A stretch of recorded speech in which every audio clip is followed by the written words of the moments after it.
আমাদের হিন্দু শাস্ত্রে 3টি মাস খুব দামি। কি কি বলুন তো? এক হলো মাঘ মাস, আরেক কার্তিক মাস, আর 3 নম্বর হলো বৈশাখ মাস। এই 3টি মাসকে আপনারা খ্যাতি দেবেন, মানে খুবই দাম দেবেন। মাঘ পেরিয়ে গেছে, কার্তিক পেরিয়ে গেছে, এখন কি আসছে বলুন তো? বৈশাখ। পয়লা বৈশাখ থেকে শেষ বৈশাখ পর্যন্ত পয়লা বৈশাখটাকে আপনারা মানবেন। আমরা পয়লা জানুয়ারি মানতে শিখেছি পাশ্চাত্য শিক্ষায়, কিন্তু পয়লা বৈশাখ মানতে কিন্তু শিখিনি। পহেলা বৈশাখটা আপনারা মানবেন এবং পহেলা বৈশাখের দিন আপনারা ভগবানের কাছে প্রার্থনা করবেন সারা বছরটা যেন আমার ভালো যায়।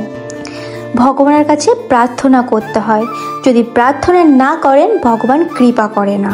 আর একটু আপনারা ভালো করে শুনে রাখবেন, মাঘ মাসে স্নানের জন্য বিখ্যাত, আর কার্তিক মাস দানের জন্য বিখ্যাত। আর বৈশাখ মাস কিসের জন্য বিখ্যাত বলুন তো? জল দানের জন্য বৈশাখ মাস বিখ্যাত। যদি সারা বছর তুলসী গাছে জল দিতে না পারেন, তবে বৈশাখ মাসে কিন্তু তুলসী গাছে জল দিতে হয়। অনেকে দেখবেন তুলসী গাছের ধারা বৈশাখ মাসে দেয়, প্রতি বৈশাখ মাসে কিন্তু দিতে হয়। তুলসী গাছ আপনারা বাড়িতে রেখেছেন, প্রত্যেকটা হিন্দু সনাতনীর বাড়িতে একটা করে তুলসী মন্দির থাকবেই। তুলসী মন্দিরটা যেন বাড়ির ঈশান কোণে হয়, সেটা আপনারা একদম চেষ্টা করবেন রাখার জন্য। সংসারে কিছু কর্ম করলে ভগবানকে পাওয়া যায়। আপনারা কি ভগবানের পায়ে তুলসী পাতা দেন? কারা কারা দেন একটু কমেন্ট করবেন তো। আপনারা ভগবানের পায়ে যে তুলসী পাতা দেন, কিন্তু কটা দেবেন? ভগবানের পায়ে তুলসী পাতা 3টে দিতে হয়, মনে রাখবেন সবসময় কিন্তু 3টে তুলসী পাতা ভগবানের পায়ে দেবেন। আর আপনারা প্রশ্ন করতে পারেন যে 2টো পা, তবে 3টে পাতা কেন দেব? ভগবানের কিন্তু 3টে পা, কিন্তু 3টে পা কি করে? চলুন তাহলে সেটাই আপনাদের বলি। ভগবান যখন বামন অবতার ধারণ করেছিলেন, নাভিমূল থেকে তখন কিন্তু একটা পা তৈরি করেছিল। আর সবাই কিন্তু লক্ষ্য করবেন, যারা বৈষ্ণব মানুষ তারা কিন্তু ভালোভাবেই এই জিনিসটা জানে। তাহলে ভগবানের 3টে পা, ডান পায়ে একটা তুলসী পত্র দেবেন, বাঁ পায়ে একটা তুলসী পত্র দেবেন এবং মাঝে একটা তুলসী পত্র দেবেন।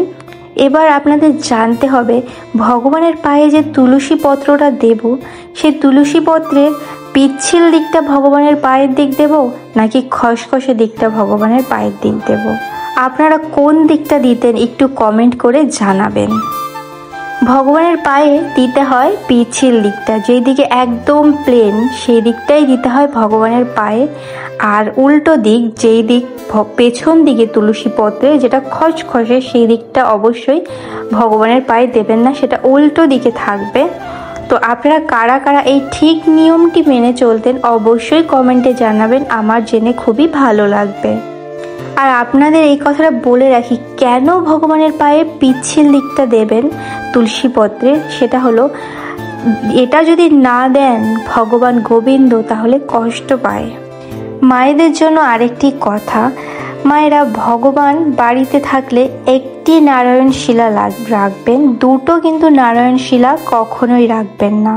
একটু ভালো করে দাদা ভাই কিংবা বোনেরা, মায়েরা যারাই আছো, একটু ভালো করে শুনে রাখবেন, বাড়িতে নারায়ণ শিলা একটাই রাখা যাবে, 2টো রাখা যাবে না।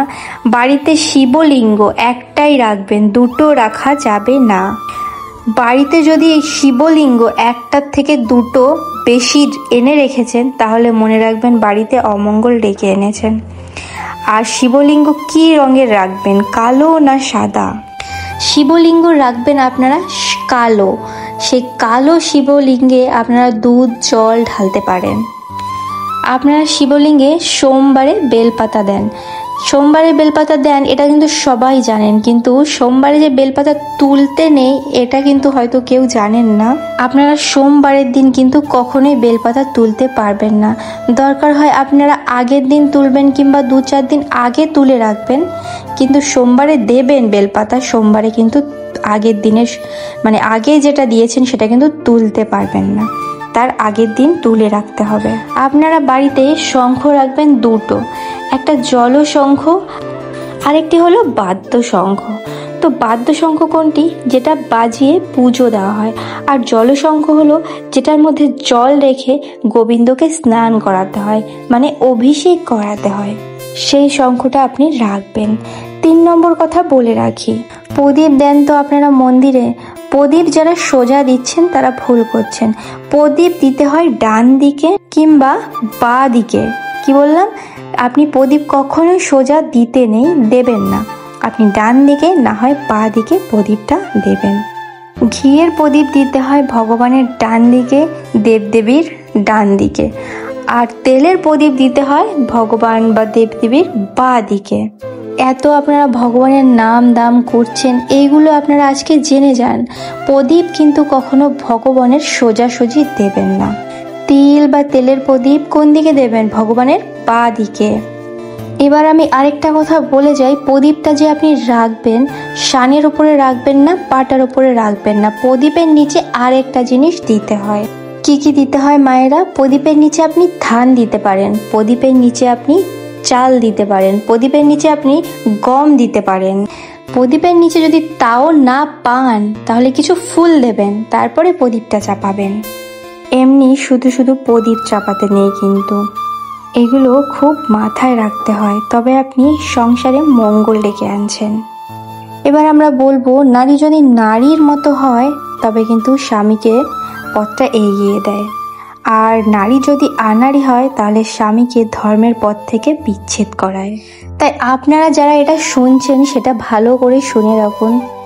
কোনো নারী যদি কীর্তনের পথে এগিয়ে যায়, ধর্মের পথে এগিয়ে যায়, তার পেছনে থাকা যে পুরুষ, যে স্বামী, সে যতই পাষণ্ড হোক না কেন, সে কিন্তু সেই নারীর পেছনই এগিয়ে যাবে। কিন্তু নারী যদি বেঁকে বসে আর স্বামী যদি কৃষ্ণ ভজনের প্রতি হয়, সেই স্বামীর পক্ষে কৃষ্ণ ভজন করা সম্ভব হয় না। নারীর এত শক্তি, আপনি বহু জায়গায় দেখে থাকবেন, স্বামী কৃষ্ণ ভক্ত কিন্তু নারী তার বিরুদ্ধে যায়, তখন কিন্তু সেই স্বামী আর কৃষ্ণ ভজন করতে পারে না। কিন্তু এটা লক্ষ্য করবেন যে স্ত্রী কৃষ্ণ ভক্ত, স্ত্রী গোবিন্দ ভক্ত, সে কীর্তনের পথে, আর তার স্বামী যদি হয় পাষণ্ড, কিন্তু সেই নারী যেন তেন প্রকারে কিন্তু সেই স্বামীকে পথে আনবেই, হরি নামের পথে নামাবে। এই জন্য যত জায়গায় কীর্তন অনুষ্ঠান হয় বেশিরভাগ দেখবেন নারীরা, কারণ এই নারী মাতারাই কিন্তু সংসারে প্রদীপ জ্বালায়, সকালবেলা ঘুম থেকে উঠে ভগবানকে নিবেদন করে, নিজে ফুল চড়ায়, ধূপ ধুনো দেয়, সেই কিন্তু পরিবারটাকে ধরে রেখেছে। আর পুরুষ মানুষরা তো কাজে চলে যায়, সকাল হলেই সংসারের জন্য কাজকর্ম করে, কিন্তু প্রকৃতপক্ষে এই নারী বাড়িতে থেকে এত কিছু করছে বলেই কিন্তু সেই পুরুষ মানুষটি কিন্তু দিন শেষে বাড়িতেই ফিরে আসে, সারা কাজকর্ম করে, তারও কাজকর্মে মন, বাড়িতে মন, শুধুমাত্র সেই নারীটা সংসারের প্রতি কিংবা কৃষ্ণের ধর্মের প্রতি ভক্তি হয়ে আছে, সেই জন্য সেই সংসার কিন্তু একদম সুখের। আর যেই সংসারে দেখবেন নারী মানুষ সকাল হলেই কোথাও চলে যায়, ডিস্কো নাচে চলে যায়, কোনো বারে চলে যায়, কোনো মদ্যপ্ত প্রতিষ্ঠানে চলে যায়, সেই বাড়িতে কিন্তু সুখ আসে না। কোনো পুরুষ মানুষও কিন্তু সেখানে কখনোই ভালো থাকে না। তাই নারীদের দায়িত্ব কিন্তু সব থেকে বেশি। নারীরা এত শক্তিমান, নারী চাইলেই সংসার টিকবে, আর নারী না চাইলে সেই সংসারের একদম বিনাশ হবেই হবে। তাই আপনাদের সবাইকে বলবো, নারী মাতারা অবশ্যই আপনারা গোবিন্দ ভক্তির সাথে, কৃষ্ণ ভক্তির সাথে এগিয়ে যাবেন। আর যেই কথাগুলো বলছি, এইগুলো যদি আপনারা পুরো বৈশাখ থেকে বৈশাখের শেষ অবধি আপনারা করেন, অবশ্যই আপনার সারা বছরটা ভালো যাবে। তাহলে শুনে নিন, নারীরা কখনোই আপনারা ঘুম থেকে উঠে সেই বাসি কাপড়ে কিন্তু কোনো কাজ করবেন না। আপনি যদি সেই বাসি কাপড়ে আপনি যদি কাজ করেন, রান্না বান্না করেন, আপনার বাড়িতে অমঙ্গল কিন্তু হবেই হবে। এই জন্য মাথায় রাখবেন, বিছানার কাপড়টা ছেড়ে আপনি স্নান করে শুদ্ধ হয়ে আপনি অন্য বস্ত্র পরে যদি বাড়ির সকাল থেকে কাজটা করেন, তাহলে কিন্তু আপনার বাড়িতে মঙ্গল আসবে। ভগবানের কৃপা, আশীর্বাদ সর্বদা আপনার উপর বিরাজ করবে। কিন্তু এখনকার শিক্ষায় আমাদের যা যা হচ্ছে, আপনারা যে পাশ্চাত্য শিক্ষায় আপনারা শিক্ষা নিচ্ছেন, আমরা আজ কি কাপড় পাল্টাতে জানি না। ওই কাপড়েই কিন্তু আমরা ছপ করে চা খাই। অনেক মেয়েরা দেখবেন ঘুম থেকে 9টার সময় ওঠে। এই জিনিস কিন্তু একদমই করা উচিত না, সংসারে অমঙ্গল অবনতি ডেকে আনে। মেয়েদের উচিত সকালবেলা বাবা মা চা পেল কিনা এটার খবর নাও, মন্দিরে গিয়ে একটু ভগবানকে প্রণাম করো, তারপর তুমি নিজের কাজ করো। আর কিছু দামি কথা আপনাদের আমি বলে যাই। স্মৃতিশাস্ত্র কি বলল, যখন আপনি বাড়িতে শুয়ে থাকবেন আপনি দক্ষিণ দিকে মাথা করবেন কিংবা পূর্ব দিকে মাথা করবেন।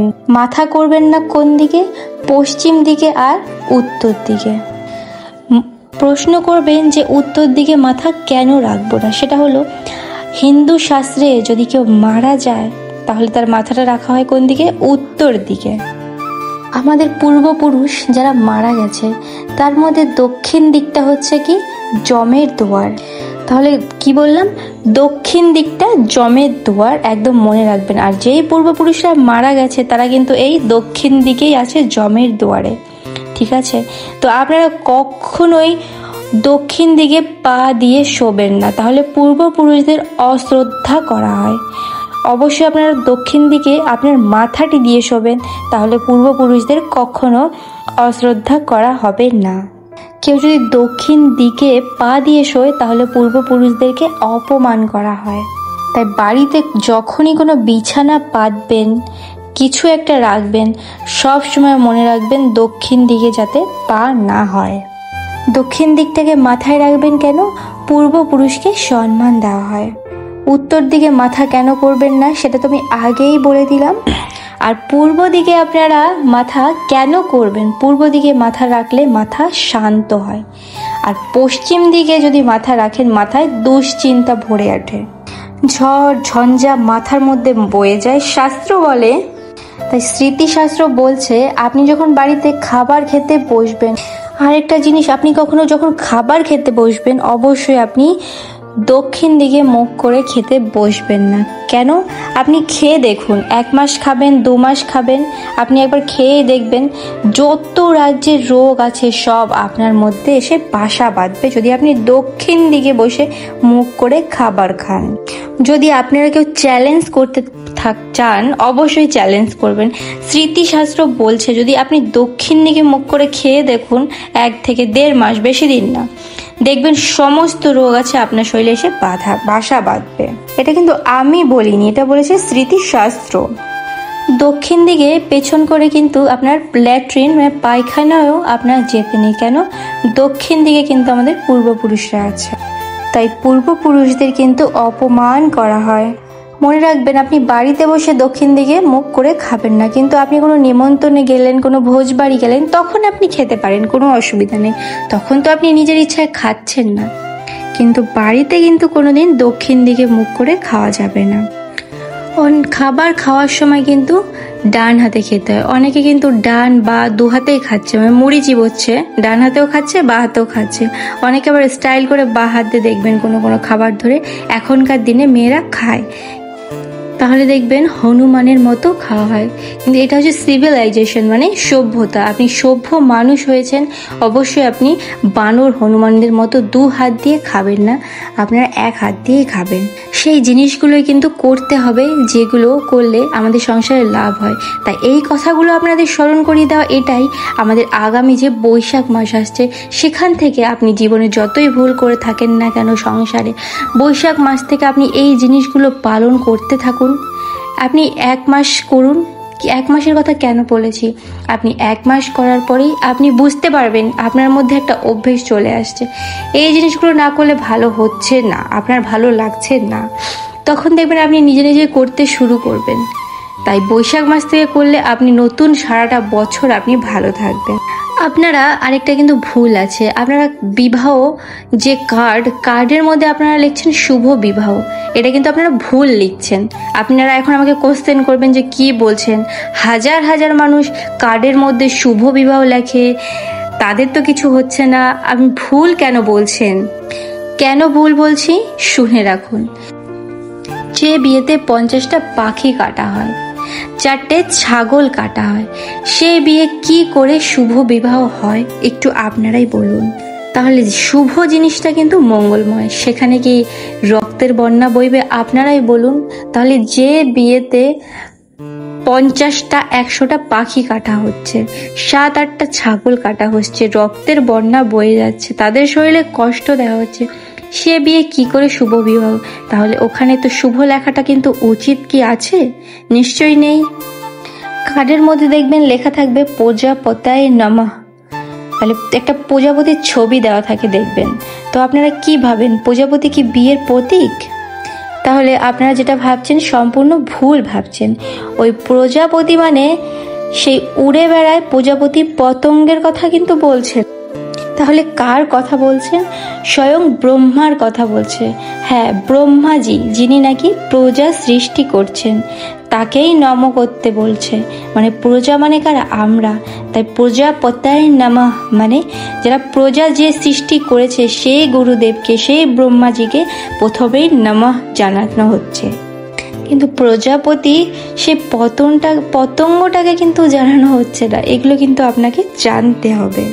আর এই কলিযুগে যেসব ছেলেদের বিবাহ হবে তাদের শ্বশুর শাশুড়ির ভালোবাসা যাবে জামাইয়ের প্রতি, আর জামাইয়ের ভালোবাসা যাবে তাদের শ্বশুর শাশুড়ির প্রতি। আর মাঝখানটিতে বাবা মা বসে বসে দেখবে। সে যেই পোস্টেই চাকরি করুক না কেন, তারা কিন্তু নিজের বাবা মাকে ভালো না বেসে কিন্তু শ্বশুর শাশুড়ির প্রতি সেই ভালোবাসাটা দেখায়। কিন্তু সবার কর্তব্য আগে নিজের বাবা মাকে ভালোবাসা। বাবা মাই কিন্তু তাকে বড় করেছে, তাকে এত দূর অবধি নিয়ে এসছে। সর্বশ্রেষ্ঠ প্রথম ভালোবাসা দিতে হবে বাবা মাকে। অবশ্যই শ্বশুর শাশুড়িকে ভালোবাসবেন, তাই বলে বাবা মার আগে নয়, বাবা মার অবশ্যই পরে। যখন ছেলেদের বিয়ে হয়ে যায় তখন কিন্তু তাদের একটা কান বন্ধ হয়ে যায়। কিভাবে হয়? যখন একটা মা তার ছেলেকে মানুষ করছে, যখন ছেলেটি বড় হলো, চাকরি পেল, মা বলছে শাড়ি এনে দে, দিল। মা বলছে গামছা এনে দে, দিল। একটা সোনার মালা এনে দে, দিল। কিন্তু বিয়ে হবার পর সেটা কমে গেল, আর দিল না। তখন মা তাকে জিজ্ঞাসা করছে, বাবা বিয়ের আগে তোকে কাছে চাইতাম, তুই তো সব কিছুই দিতিস, আর এখন বিয়ের পরে চাইলে তুই একটা কিছুও দিচ্ছিস না। বৌমা চাইলে তুই টুক করে নিয়ে আসিস, আর আমি চাইলে তুই আনবো আনবো করে আনিস না কেন? তখন ছেলেটি বলছে, মা বিয়ের পর আমার একটা কান বন্ধ হয়ে গেছে। তখন মা জিজ্ঞাসা করছে, কিরকম?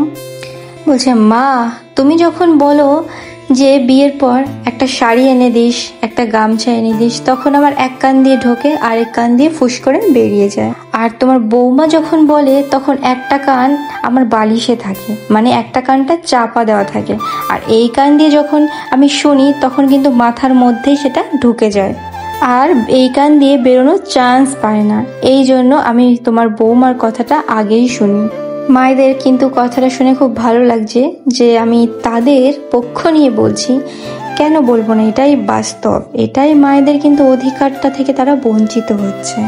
আমাদের জন্মদিন হলে সনাতন ধর্ম বলবে তোমরা কেক কাটো আর নাই কাটো, মোমবাতি নেভাও আর নাই না নেভাও, একটু পরমান্ন পায়েস তৈরি করে ভগবানের চরণে দুটো তুলসী পাতা নিয়ে সেটা ভগবানের চরণে দাও, এবং দিয়ে কিছুক্ষণ পর 1-2 ঘন্টা পর সেটা একটা বাচ্চাকে খাইয়ে দিয়ে বলো, হে প্রভু আমার ছেলে যেন প্রসাদ ভোজি হয়, আমার ছেলে যেন ভক্ত হয়। আর এই কথাটা কিন্তু বলার দরকার আছে। আমরা আস্তে আস্তে অন্ধকারের দিকে যাচ্ছি, আমরা কিন্তু আলোর দিকে যাচ্ছি না। মোমবাতিটা আপনি নিভিয়ে দিলেন, কি লাভ, কি শিক্ষা এর মধ্যে? সনাতন ধর্ম বলল মোমবাতি নিভানো নয়, একটা ঘিয়ের প্রদীপ জ্বালিয়ে দাও আর ভগবানের কাছে প্রার্থনা করো। ভগবানকে বলো, হে প্রভু ঘিয়ের প্রদীপ যেমন জল জল করে জ্বলছে, আমার ছেলেও যেন এরকম ভাবে সারাটা জীবন জল জল করে জ্বলতে থাকে। কত সুন্দর শিক্ষা সনাতন ধর্মে দিয়েছে, সেটা আমরা নিতে পারছি না। আমরা উল্টো দিকে হাঁটছি, আমরা কিন্তু সোজা পথে হাঁটছি না। আর এই শিক্ষাগুলো দেওয়ার জন্যই আজকে তোমাদের কাছে এই ভিডিওটা নিয়ে এসেছি। তোমাদের যদি ভালো লেগে থাকে অবশ্যই তোমাদের বাড়ির ফ্যামিলি লোকের সাথে এই ভিডিওটা শেয়ার করবে, তারা যাতে এই সনাতনী ধর্মের দীক্ষাগুলো তারা নিতে থাকে, তারা যেন তাদের শিক্ষার থেকে বিচ্যুত না হয়, তারা যেন পাশ্চাত্য শিক্ষা অ্যাডপ্ট না করে। তুলসীর মালা নিলে আপনি মাছ, মাংস, পেঁয়াজ, রসুন, ডিম খেতে পারবেন না। অনেকে বলবে তাহলে তো মালা নিতে পারবো না। সবাই মন দিয়ে শুনবেন। তারা বলবে বাজার গেলে কিন্তু আমার মাথাটা খারাপ হয়ে যায়, যখনই কাটাকাটি দেখতে থাকি তখনই কিন্তু আমার মাথাটা খারাপ হয়ে যায়। তুলসীর মালা কিন্তু বয়স্ক বাবারা পড়ছেন, বয়স্ক মারা পড়ছেন, এবং ভক্ত মানুষের গলায় দেখবেন তুলসীর মালা আছে। অনেকে প্রশ্ন করছে যে মালা পরলেই কি ভক্ত হওয়া যায়? এটা কিন্তু একটা দামি কথা। দোকান থেকে মালা কিনতে পাওয়া যায়, সেটা পরলেই কি ভক্ত হয়? দোকান থেকে বস্ত্র কিনতে পাওয়া যায়, পরলেই কি সে ভক্ত হয়ে যায়? আগে ভেতরটাকে সাজাতে হয়, তারপরেই মালা পরতে হয়। আপনাদেরকে একটা কথা বলবো, মালা পরার কোনো দরকার নেই। আপনার আগে আপনার ভেতরটাকে সুন্দর করুন, ভেতরটাকে পবিত্র করুন। আগে জমি তৈরি করুন। জমি যদি তৈরি করতে না পারেন তাহলে কিন্তু বীজ ফেলে কোনো লাভ নেই। ওই জন্য আপনাদেরকে বলবো মালা পরার দরকার আছে, সাজের দরকার আছে। তাহলে সাজের দরকার কেন আছে একটা ছোট্ট কথা বলে রাখি। আপনি তুলসীর মালা পরেছেন, রাস্তা দিয়ে যাচ্ছেন, কারোর পেয়ারা গাছে একটা ডাল ঝুলছে, দুটো পেয়ারা টুকটুক করে আপনার দিকে তাকাচ্ছে। আপনি পেয়ারা তুলতে গেলে আপনি থমকে যাবেন, আপনি চমকে যাবেন। কেন বলুন তো? লোকে বলবে আরে এই যে মানুষটা গলায় তুলসীর মালা ধারণ করেও চুরি কাজ করছে। পাছে লোকে কিছু বলে, তার জন্য আপনার মালার দরকার। মালা হলো মাস্টার। নতুন যদি তুলসী মন্দির করে থাকেন তাহলে গাছ লাগাবেন বুধবার দিন।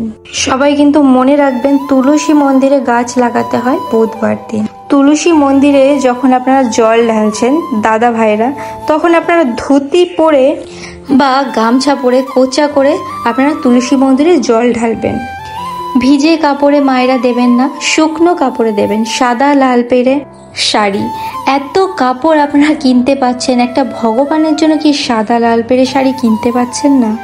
ওই শাড়ি পরে দেবেন। তাহলে ভিজে কাপড়ে কেন মারা জল দেবেন না? একটু শুনে নিন। সবাই একটু লক্ষ্য করবেন, ভিজে কাপড়ের জল যখন পায়ে পড়বে আর সেই পায়ের জল যখন মন্দিরে পড়বে তত ভগবানকে অপমান করা হয়। এই জন্য তুলসী মন্দিরে ভিজে কাপড়ে কোনোদিন জল দিতে নাই। তুলসী মন্দিরে আপনারা যখন জল ঢালবেন পশ্চিম দিকে মুখ করে আপনারা জল ঢালবেন না। প্রশ্ন করবেন পশ্চিম দিকে মুখ করে জল ঢালবো না কেন? মুসলিম ভাইরা কিন্তু পশ্চিম দিকে মুখ করে নামাজ পড়েন। ওদের শাস্ত্র বলছেন ওইদিকে কাবা মসজিদ আছে, ওটাকে লক্ষ্য করে ওরা নামাজ পড়ে। আর হিন্দুদের জন্য সূর্যদেব আমাদের প্রধান দেবতা, আর তিনি থাকেন পূর্ব দিকে। তাই সূর্যকে পিছনে রেখে পিছু করে কোনো হিন্দু কিন্তু ভালো কাজ করতে পারে না। এবার বলে রাখি, তুলসী পাতা তুলবেন তাও কিন্তু সেটা পশ্চিম দিকে মুখ করে তুললে কিন্তু হবে না। অন্যদিকে মুখ করবেন, কিন্তু পশ্চিম দিকে মুখ করবেন না। কিন্তু তুলসী পাতা তুলতে তুলতে পাতা বা গাছের ডাল যদি ভুল করে ভেঙে যায় তবে কৃষ্ণের অঙ্গে আঘাত করা হয়। এত সোজা কিন্তু নয়। বাড়িতে তুলসী মন্দির রাখা মানে কিন্তু খুব যত্নের ব্যাপার। কৃষ্ণ প্রেয়সী তুলসী, যার বাড়িতে তুলসী গাছ দেখবেন আনন্দে থাকে, তার বাড়িতে গাড়ি বাড়ি টাকা পয়সা হোক বা না হোক, তার কিন্তু সংসারে সুখ শান্তি সব সময় বিরাজ করে। এই জন্য তুলসী গাছকে খুব যত্ন করতে হয়। একটা মন্দিরে আপনি চেষ্টা করবেন দুটো তুলসী গাছ রাখবার, একটা কালো তুলসী, একটা সাদা তুলসী। তুলসী মন্দিরের পাতা তুলতে নেই। তুলসী মন্দিরের জল কিন্তু প্রত্যেক দিন দেওয়া যায়, কিন্তু তুলসী পাতা কিন্তু প্রতিদিন তোলা যাবে না। তাহলে আপনাদের বলে দিই কোন কোন বার আপনারা তুলসী পাতা তুলবেন না। সেটা হলো রবিবার, সংক্রান্তির দিন, আমাবস্যার দিন, পূর্ণিমার দিন, দ্বাদশীর দিন, একাদশীর দিন। দ্বাদশীর দিন কিন্তু গাছে হাত দেওয়া যাবে না। জল কিন্তু আপনি প্রতিদিন দিতে পারেন, কোনো অপরাধ নেই। আপনাদের কাছে নিবেদন রইল। কিন্তু মায়েরা, আর তুলসী পাতা আপনি কাকে দেবেন কাকে দেবেন না? কৃষ্ণের পায়ে দেবেন তুলসী পাতা আর রাধার হাতে দেবেন তুলসী পাতা। এটা কিন্তু একদম ভালো করে আপনি মনে রাখবেন। আপনি মহাপ্রভুর পায়ে দেবেন তুলসী পাতা, নিতাইয়ের চরণে দেবেন তুলসী পত্র, তিনি বলরাম। আপনি গদাধরকে কিন্তু দেবেন না, একজন রাধা তত্ত্ব, একজন ভক্তি তত্ত্ব। তুলসী মন্দিরে যখন জল ঢালবেন পরিক্রমা করবেন কবার? 4 বার। আর কোন দিক থেকে করবেন? তুলসী মন্দিরের ডান দিক থেকে করবেন। হিন্দু শাস্ত্রে কিন্তু তিলক নেওয়া খুবই ভালো। আজকালকার যুগে হিন্দু শাস্ত্রে তিলক নিতে সবাই লজ্জা পায়। অনেকে তিলক নেয়, অনেকে তিলক নিতে পারেন না।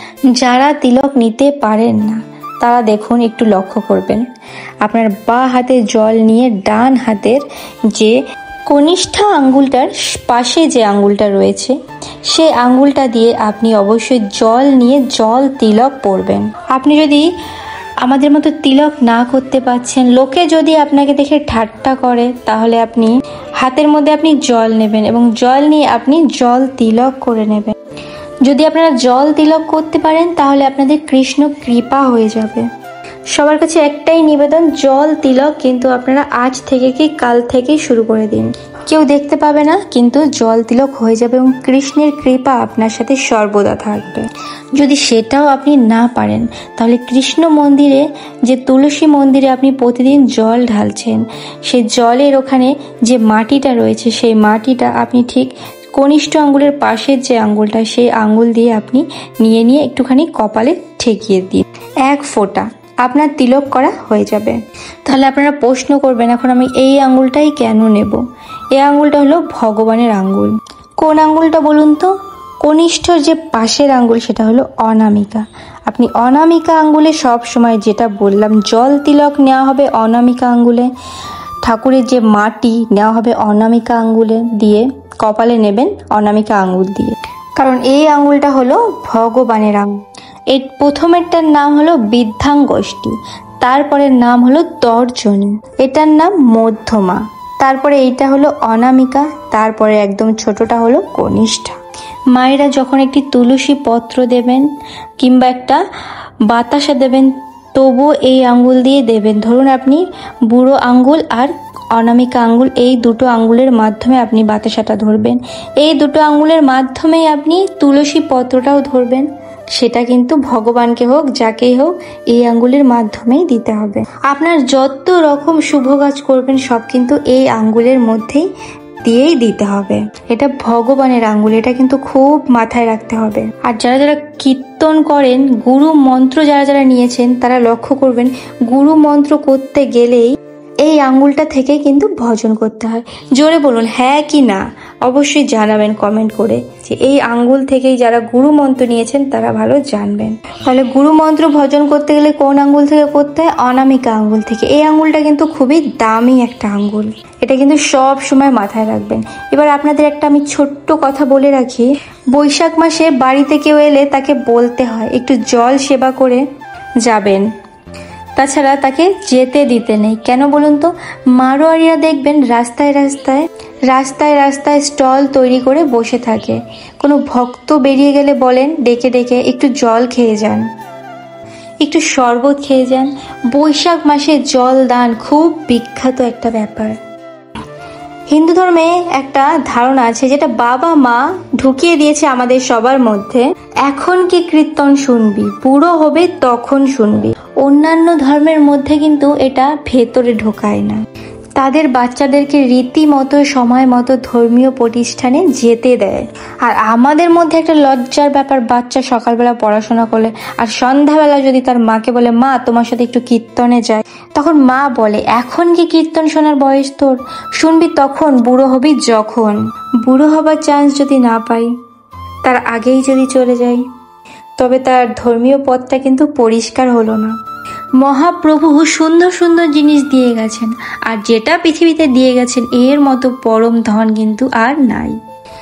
লাখ লাখ টাকা, কোটি কোটি টাকা দিলেও মহাপ্রভুর জিনিস কিন্তু আপনারা কিনতে পারবেন না। তিনি যেটা আমাদের জন্য করে গেলেন, দরজায় দরজায় হরিনাম দিয়ে গেলেন। মলয় চাঁদ কাজী, জগাই মাধাই খুব উচ্চ শিক্ষিত মানুষ ছিল, তারা হরির নাম বন্ধ করার চেষ্টা করেছিল। মহাপ্রভু তাদের মলয় চাঁদ কাজীকে গিয়ে বলেছিল মামা, ও মামা। তখন মলয় চাঁদ কাজীর সঙ্গে সঙ্গে বলেছিল তোমার লজ্জা তো কম নাই, তুমি মামা বলছো, তারপরে তোমার আসপদ্ধাও কম নয়, তখন কিন্তু নিমাইকে কত কথা শুনতে হয়েছে। তখন নিমাই বলে, তুমি তোমার মামা হও, আমি কি মামা ডেকে ভুল করেছি?